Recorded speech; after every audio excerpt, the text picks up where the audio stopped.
Vidare tinokuchingamidzai zvekare kune chimwe chirongwa pano Zim Facebook Secrets and Confessions. Tadzoka zvekare nemamwe messages. Regedzai tibva tapinda messages edu atadzoka takakubatirai. Message yedu yokutanga yakamira sekudai so. Hanzi makadi zvenyu mukomanashi, inini ndiri mudzimai ndine murume ende uye nemurume wangu uyo takasangana muchechi iyo yatinopinda. So tichiri vechidiki, murume wangu iye ane makore 25 years ekuberekwa, inini ndine makore 22 years ekuberekwa. Tine mwana wedu 1 ne akashayika mazuva apfuura, asi kumashure kweuyu azoshaya tine miscarriage zvekare. Mukomanashi, nyaya yangu iri pakadai so. Muchechi umu ndakatanga kupinda pandainge ndichiri kusekondari, ndapedza ndokubva ndajoinawo praise and worship team, asi ndakati ndichingojoina ndakabva ndaita favor yekufamba naProphet kwese kwavainge vachienda. Inini ndakabva ndati inyasha, asi handina kuziva kuti ndainge ndatopinda mutrap. Mukomana wangu ainge ari kusound team, asi mazuva aya taive tisati tava kudanana hedu, asi taingofamba nesame team yapapa. Takazotanga kudanana, asi Prophet vakandidana vakati siyana nemukomana wako uyu, zviri mumusha make zvakasimba, ungazvigona here zvandinenge ndatadza ini? Saka vakanditi vandiudza kuti ivo vainge vakatombozama kuti vange vachimupa deliverance but vakabva vakundikana. Ndakabva ndazongotanga kudhauta kuti zvino inini ndichazozvigonawo here? So mukoma takabva tazongoramba tongodanana paya paya. Munongozivawo kuti vanhu kana matotanga kutorara mose zvinonetsa kuti munge muchizosiyana. I had fallen in love with him and I wanted to be with him. Ndikabva ndatongozviudza kuti it is far much better kuti ndinge ndichingoramba ndichikontinya naye, because at that time painge pasina kana umwe munhu uyo wandainge ndichitarisira kuti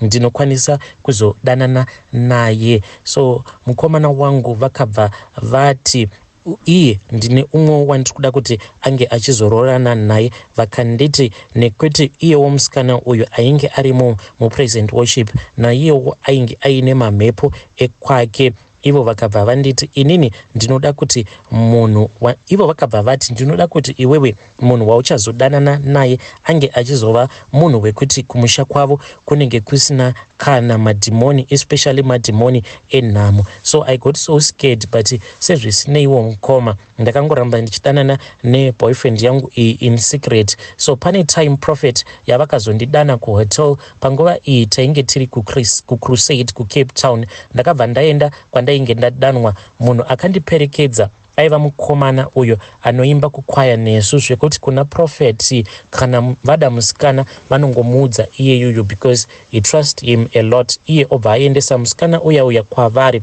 Inini ndichienda handina kuziva kuti Prophet vainge vachida kurara neni mukomanashi. Ndakati ndichipinda ndokubva ndaona Prophet vakarara pabed apa vainge vakashama. Vakabva vati huya. Panguva iyi vainwa John Walker vachiputa masigarettes zvekuroom maikachidza, zvekuti muroom umu mainge muchikachidza. Inini ndakaita se ndainge ndapfekwawo nemweya, ndokubva ndatanga kutobvisa hembe kwava kutotanga kutonokwira pamusoro pavo Prophet ava, like ndainge ndatobatwa nedhimoni as if I was possessed, because at the same time ndichitanga kuvaromansa ndichivakaramata kudaro. I was feeling very dizzy and out of control. Ndaiti kana ndakavatarisa kudai ndaibva ndaona nyika yose ichitenderera mukoma. Ndakazoti bengenu ndainge ndatopedza kuita bonde navo. Vakabva vatora mari, vakabva vandipa, vakabva vanditi mari iyi yandakupa ndezvedu tiri vaviri. Ini shuwa nanhasi handina kana wandakaudza. Ndakazongoramba ndichidanana navo Prophet ava nemukomana wangu, asi vainditi ndakakuti nenyaya yemufana uyu siyana naye. Ndakazosvika pakuita nhumbu yemukomana wangu ndikabva ndazoroorwa ndikachata naye. Prophet vane bed yavakatitengera sepresent yemuchato, bed neproperty yemudining room. Takagara mukomanashi ndokubva ndazozvara mwana wangu, asi ainge ari premature. akarwadziwa. Ende mwana iyeye ndakatomubata nenyasha mukoma because akapotsa rufu kakawanda, akapotsewa nerufu rwakawanda. Handei pane witch number 2 ndakati ndabata mimba yangu. Handizivi kuti Prophet ivo vakazviziva sei. Vakangonditi uya kuhotel, ndikabva ndaenda kuhotel kuya ndikanorara navo. Nhumbu iyoyo yakangobva sefani mukoma. Musi wandakabva kuhotel vakandipa mari, ndivo vakatondipa mari, vakangonditi kana ukazongosangana nema-challenges, because I have been told by God kuti you are going to be facing a challenge kumberi uko, so I want you to take this money, but iyi mari yandiri kukupa ndeyekuti unge uchizoenda kwadoctor. He then gave me another separate money mukoma. Ende ndakangoti ndichingobvako kuhotel ikoko ndo pandakatanga kungonzwa kuti ndainge ndorwadziwa ndichiita sekunge munhu ava kutoda kutoenda mulabor mukoma. Ndokubva nhumbu iya yatongobva, ende nhumbu iyi yakabva zvainge zvichindirwadza because previously tichiendawo kumadoctors zvaitita sekunge everything was okay, but nhumbu ndokubva yabva. Uyuwo murume handina kana kugara ndakamuzivisa, hazvitaurikika kuti ndiri kurarana naProphet. Iye aingondiona ndichipinda mumba nemari. Now nhumbu iya yakazoti yabva, ndokubva tati raramei. Now zvinoitika ndezvekuti ndinoti kana ndakarara ndinoona Prophet ava vanenge vachipinda mubedroom mangu, but vanoti kana vapinda mubedroom mangu ivo vanenge vakatungamirirwa nengirozi. Ende inini ndinoti kana ndikaona ngirozi iyi ndobva ndangoti maybe ndiMwari vari kuda kundiratidza vision. Ndobva ndatoenda paya ndobva ndanovhura door, asi ndinongoti kana ndichingovhura door ndobva ndaona ngirozi iya yondiseka yobva yatongoenda paside. Prophet vobva vapinda mumba vachinyahwaira but vachimhanya zvezva zvekuda kuti vange vasingaonekwe neni, but ndinenge ndatovaona kutoti Prophet vandinyangira kubva vatungamirirwa nengirozi iyo. Apa Prophet ava vanoti kana vakachinja vanobva vachinja kuita zinyoka zihombe, vachingonopinda mumba vanobva vachinja vobva vaita zinyoka zihombe, vanobva vazvimoneredza pabase bed patinenge tivete inini nemurume wangu. Ndinobva ndatanga kukandira mazai sehuku. Zvose izvi mukoma zvinenge zvichiitika ndiriko kuhope ikoko. Apa ndava kutya kuti zvimwe kuda kukandira kwose kwandiri kuita mazai maybe vari kutondidyawo mazai angu awo andakazvarwa ndiinawo naMwari kuti ndinge ndichizokwanisa kuita vana. Sandizvo here zviri kuitika izvi? Uye zvinoitika zvekare dzimwe nguva ndinoti kana ndikarota ndisingakandiri mazai ivo vanobva vazotanga kunanzva inini nemurume wangu zvekuti tinobva tasara takaonda kunge stick yematches. Ipapo ndinenge ndichizviona zvose izvi ndiri kuhope, vobva vatisiya takadaro. Panhumbu yemwana akazofa uyu ndakati ndabata nhumbu yemurume wangu akabva atanga kurwara nemusoro zviri serious, potse rufu chairwo mukoma.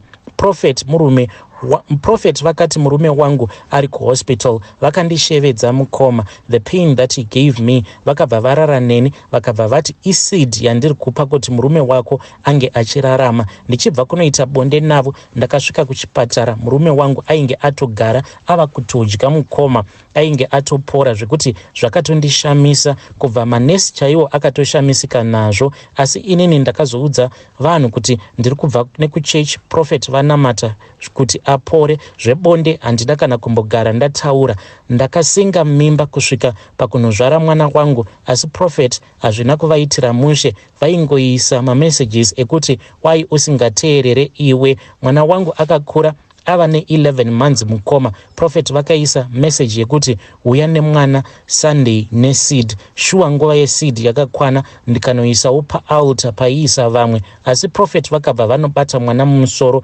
ainge akarara.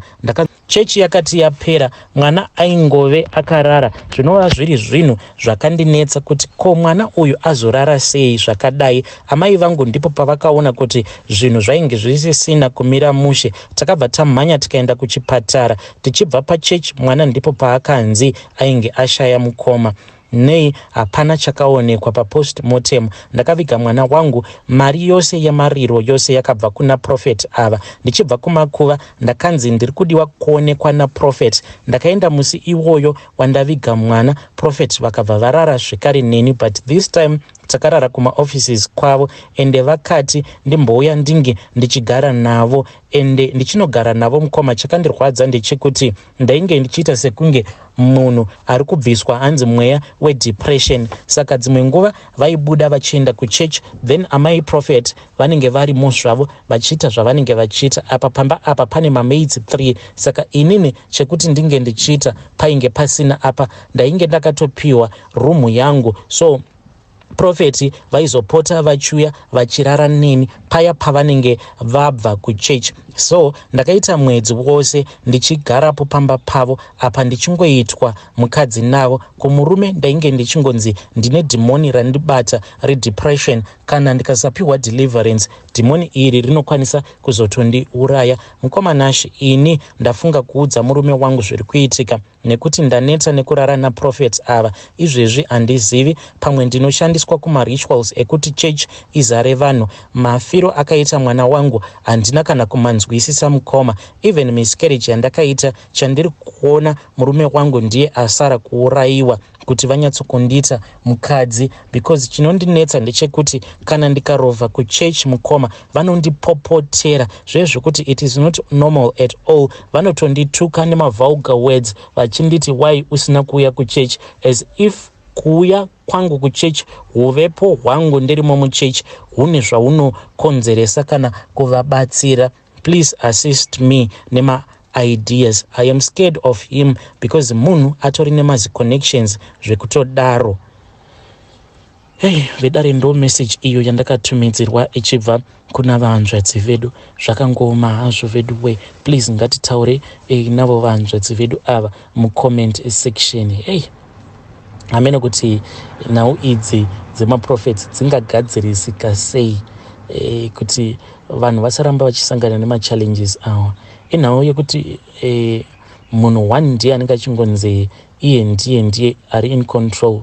What is the best way to sort out zvose izvo zviri kuitika mumachurches? What is supposed to happen? Like chechi umwe nomwe anofanira kuva nevoice rake here, vanhu vomboisa paside izvo zvekuti ningi ndiye prophet, so we only listen to him. I don't know kuti munopaonawo sei machurches awa angagadzirikawo sei. Regedzai tibva tenda panyedu inotevera.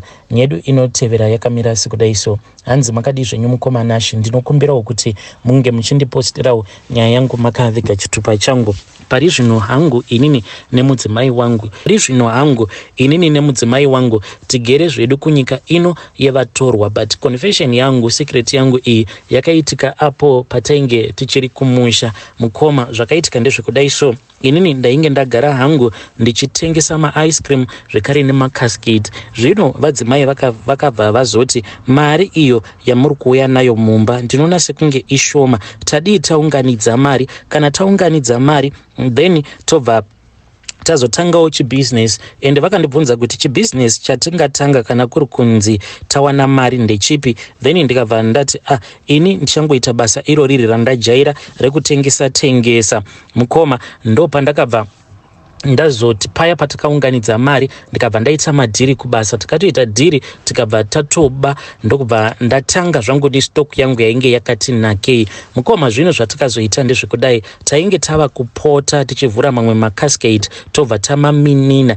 Then after that taitenga kana crate remazai. Saka pa crate remazai taitoziva kutoti taitobuda nemamwe macascades edu akawandisa. Taibva tamixa paya, tobva tamixa, tobva tazanganisa zvekare nefresh milk inenge iri kure nefood coloring. Then taiti kana tadaro vana vaibudawo nemacascades avo, iniwo ndaibudawo nezvimakula box zvangu ndichienda kunotengesa zvekare naamai vaibudawo vakananga kwavo. Ende taikwanzokutengesera vanhu vaya vanenge vachitravela, vanenge vari pama long distances, ndo vataitengesera macascades awa anenge akazanganiswa nemazai zvekare nefood coloring. Zvinhu izvi zvinova zviri zvinhu zvekutoti zvakatoraramisa mhuri yangu kuzotonosvika vana vangu vachizotosvikawo kuuniversity. Now vana vakazoti vava kuuniversity navadzimai tikabva tati tadii tamboendawo kuSouth Africa, tikabva tazouya kuno kuti tikwanise kunyatsokureiza mari yemwana uyo ari kuuniversity. But iwo ndo confession yangu mukomanashi. Hey, vedare ndo message iyo yandakatumidzirwa ichibva kuna mukoma vedu. Yo, zvakangoma hazvo vedu we. Wakambotengawo here cascade rekuti urunyatsokuona kuti cascade iri there is something that is very wrong. Hanzi taimixa macascades awa nemazai nefood coloring. Yo, zvakangoma hazvo vedu we. Kana kuri kunzi kana wakambotengawo cascade rawakaona kuti there was something wrong, please tell me in the comment section. Yo, zvakangoma hazvo vedu we. Rekedzai tibva taenda panyedu inotevera. Nyedu inotevera yakamira sekudai so. Hanzi makadi zvenyu mukoma Nashi, ndinokumbirawo kuti munge muchindiposterawo nyaya yangu makaviga chitupa changu. Inini ndiri pakatiwo pekutangana nadzo nyaya idzi dzeurombwa. So ndaka approacha umwe muchinda so ng'anga iyi iyo ndeye Chisutu, ndikabva ndataura nayo ndikaibvunza kuti ndinge ndichiitawo mari panoda chii nechii. Saka ng'anga iyi yakabva yanditi it's either unosacrifice mukadzi wako, but I prefer kuti unge uchisacrifice mwana, because inini nemudzimai wangu kuno kwatigere kuSouth Africa tine mwana wedu last born. Saka mwana uyu pari zvino ari kuma 3 years, chana changu chisikana ichi. Saka ng'anga iyi yakabva yanditi mukadzi wako haungamusacrifice because zvimwe kuda kumberi uko kunokwanisa kuzodiwa kana kunzi vana. Saka iye unongomuchengetera kutira kuti ange achizokuzvarira vana. Ndikabva ndati hazviite here kuti ndinge ndichizongozvarisa, ivo vakabva vati hazviiti because mukadzi uyu sezvo ari iye wauchazopinda naye mumatare awa eurombwa, saka chibereko chake icho ndo chinenge chichizivikanwa nematare angu. Saka kana zvikazonzi anofanira kuti ange achizosenga mimba yekuti either inozvarwa chirema kana kuti mimba iyoyo inozvarwa mwana anenge akafa, chibereko chake ndo chinenge chichifanira kuti chinge chichizosenga mwana iyeye anenge achizozvarwa ari chirema, kuzadzikisa mhiko dzako, kana kuti uyo anenge akafa. Vekunze uko hazvingashandi. So ndo zvandakaudzwa izvozvo. Saka pari zvino mukoma ndiri pakati pekufunganya kuti ndoita sei, ndosacrifice here mwana wangu last born yangu iyi, musikana uyu, nekuda kwekuti ndafunga mari. Vadzimai hangu ndakavaudza, but handina kuvaudza in detail. Ndakangoti one day tigere zvedu tichitoona TV, ndokubva pabuda imwe programu yainge ichingo involva izvozvizvi zvekuromba. Ndikabva ndati asi nhai kondikawana munhu anokwanisa kundirombesa, mungada here kuti tinge tichiromba? Vakabva vangonditi kana kuri kunzi zvinenge zvisingazotidyiri vana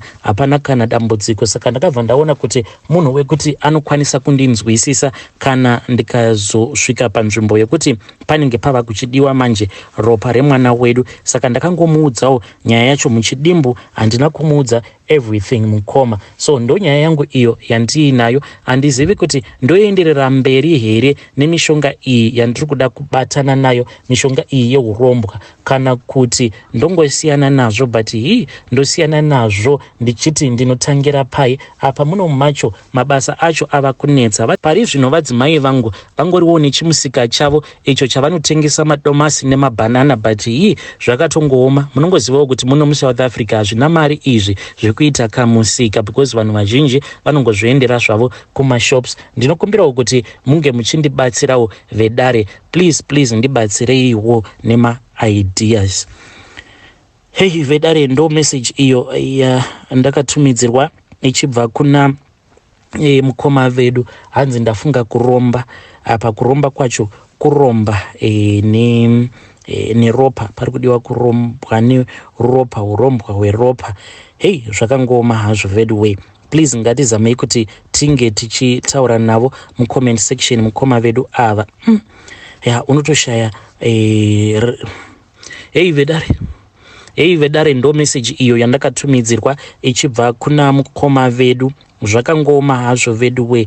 Yo zvakangoma. Hanzi ndafunga kuromba. Mukadzi wangu ndakataura naye, but takangoti gaga, hatina kunyatso kupedzerana. Ndakangomuti kana ndikaromba, iye akabva ati hapana kana dambudziko baba boy. But ndiri kutyika kuti ndinge ndichimuudza kuti pachazotodiwa ropa remwana. Kunaimi kokuzoromba nechibereko zvekuti unenge wongoita vana vakaremara. Zvakangoma hazvo vedwe.